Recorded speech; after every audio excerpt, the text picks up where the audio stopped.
Sübh tezdən mən də tələsirəm dünyanı qucaqlamağa.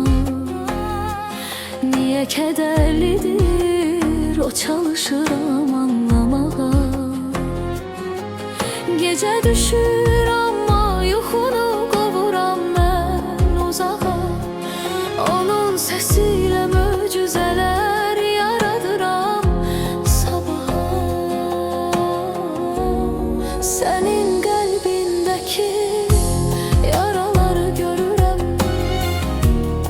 Müqəddəs dünya ruhumun sədasıdır bilirəm.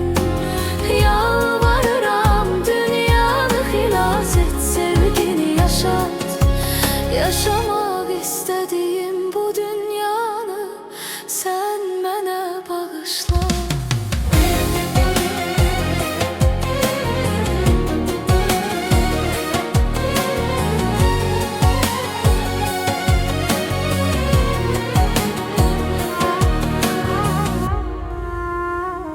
Burada bir körpək addımını attı nurlu şəfəqdə. Dünya sən onu qucağına al, saxla bu eşqdə.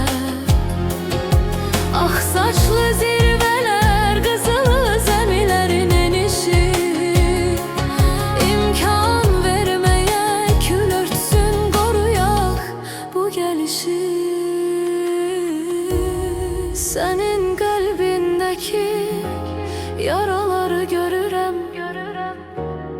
Müqəddəs dünya ruhumun sədasıdır bilirəm. Yalvarıram dünyanı xilas et, sevgini yaşat. Yaşamaq istədiyim bu dünyanı sən mənə bağışla.